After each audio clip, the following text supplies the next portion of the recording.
ఆలోచించినా ఏం చేయాలో అర్థం కావట్లేదు.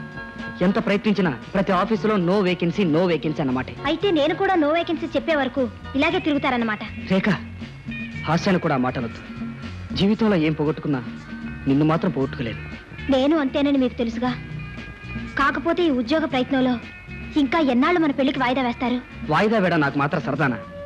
కానీ మగవాడు తన కాలం మీద నిలబడగలిగినప్పుడే భర్త కాగలడు. పోనీ మా డాడీని అడిగి చూద్దాం. Hi baby. Hi daddy. నమస్కారం అండి. నమస్కారం. కూర్చో బాబు. నీ ఉద్యోగ ప్రయత్నం ఎంతవరకు వచ్చింది బాబు? చదవటం, క్లాసులు తెచ్చుకోవడం నా చేతుల్లో ఉందండి. కానీ ఉద్యోగం సంపాదించడం మాత్రం నా వల్ల కావట్లేదు. అందుకే మీ దగ్గర తీసుకొచ్చాను డాడీ. ఈ రోజుల్లో ఉద్యోగం స్త్రీ లక్షణం అన్నారు. మగవాడనేవాడు ఏదైనా వ్యాపారం చేసి విదేశాల దాకా పాకడానికి ప్రయత్నం చేయాలి. You are 100% correct dad. అందుకే హైదరాబాద్ లో నేను తవ్విస్తున్న గలిలో మైకా పడే వరకు పట్టుదల వదలకుండా ప్రయత్నిస్తున్నాను. విక్రమార్కుళ్ళానా? అంటే ఇంతవరకు అందులో పోసిన డబ్బు చాలక ఇంకా తవ్వించి డబ్బంతా మట్టిపాలు చేద్దాం. నో డాడీ, లాస్ట్ ఛాన్స్ గా 1 లక్ష శాంక్షన్ చేసేయండి. ఫైనల్ గా నా లక్ పరీక్షించుకుంటాను. ఆల్ రైట్, ఇదే లాస్ట్ అండ్ ఫైనల్. డాడీ, అలాగే సుధాకర్ కూడా తప్పకుండా ఏర్పాటు చేస్తానమ్మా. నువ్వు అడగటం నేను కాదంటావునా? Thank you sir. ఏ పద్మా, పద్మా, ఏంటి మా పొలం వైపు వెళ్తున్నావు? మా అన్నయ్య కోసమేనా? మీ అన్నయ్య ఏమన్నా కృష్ణ పరమాత్ముడా రోజు వెళ్ళి దర్శనం చేసుకురావడానికి? మరి ఇలా ఇటెక్కడికి వెళ్తున్నావు? మీ అన్న చెల్లెలు ఏమన్నా ఈ దారిని కాంట్రాక్ట్ తీసుకున్నారా? అమ్మా, తప్పైపోయింది, క్షమించు. క్షమించాను గాని ఆ క్యారెల్ ఏముంది? గారెలు తింటావా? ఏం అక్కర్లేదు, మేము వండుకున్నాం. కావండి చూడు. అస్సరే, గారెలు తీసుకుని పొలాల్లోకి వెళ్తున్నావేంటి? నేనా వనిపోతున్నానికి? నువ్వే భోజనానికి వెళ్తున్నావో నాకు బాగా తెలుసులే. మా అన్నయ్య మాత్రం నువ్వు చేసిన గారెలు ఏం తిండు. తిండా? అలాగా, ఎందుకు తిండో నేను చూస్తాను. తినిపించడమే కాదు, నేను తెచ్చిన గారెలే చాలా బాగున్నాయని మీ అన్నయ్య చేత అనిపిస్తాను. పందెమా? పందెం. ఏది ఆ గారెలు? ఏమిటి మళ్ళీ ఇటు వచ్చావు? పూలు ఏమన్నా కోసావా? ఏ కోస్తే ఏం చేస్తావు? ఏం చేస్తానా?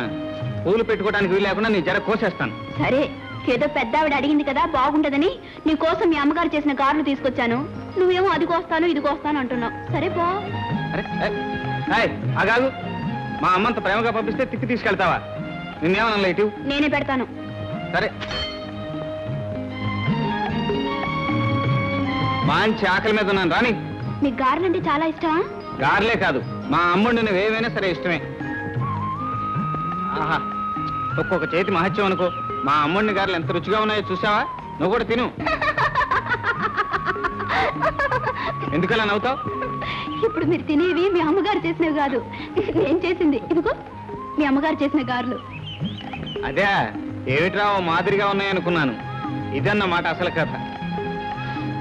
చిట్టి గారెలు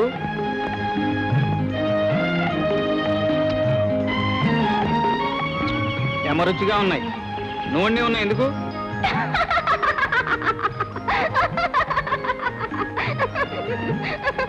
నాకు తిక్కరేగిందంటే ఈ గారెలాగా నిన్ను కూడా కసాపిసా నవిలి పారేస్తాను. చూసావా తెలిసి పంతేలా నేనే గెలిచాను. పందెమా? అవునన్నయ్య, తను చేసిన గారెలే బాగున్నాయని నీతో అనిపిస్తానని నాతో పందెం కాసింది. ఇప్పుడు నువ్వేమో ఆవురు తింటూ తెగ మెచ్చేసుకుంటున్నావు. అయితే ఈ గారెలు ఈ మహాతల్లి చేసినవే. నా కూతుర్ని నీ కొడుక్కిచ్చి పెళ్లి చేయాలా? ఆ తాగుబోతు వెధవకి నా కూతుర్ని అడగడానికి నీకు నోరేలా వచ్చింది? అదేంటి బావా ఎంత చెడ్డ? వాడు నీ చెల్లెలు కొడుకు. తల్లి లేకపోబట్టే కదా వాడు అల్లరి వేధవా చిల్లర వేధవా ఈ ఊళ్ళో తిరుగుతున్నాడు. వాడు కూడా మనసు పడుతున్నాడు. అమ్మాయి నా ఇంటి కోడలుగా వస్తే వాడు కూడా మంచిగా మారి ఓ మనిషి అవుతాడని ఒక ఆశ. ఆశ ఆశ ఉండటం సహజమే. తోడ పుట్టిందని నీ కట్టబెట్టి అది ఎంత సుఖపడిందో కళ్ళని చూశాగా. ఇక కన్నబెట్ట గొంతు కూడా కొయ్యలేదు. కాదు, కొంచెం ఆలోచించు. గాంధీ గారు మొహం చూసి చెబుతున్నాను, రోజుని ఒక్కలాగే ఉండిపోవు. ఈవేళ ఉత్త ఓటర్గా ఉన్నవాడు రేపు సర్పంచ్ అవుతాడు, సర్పంచ్ సమితి ప్రెసిడెంట్ అవుతాడు.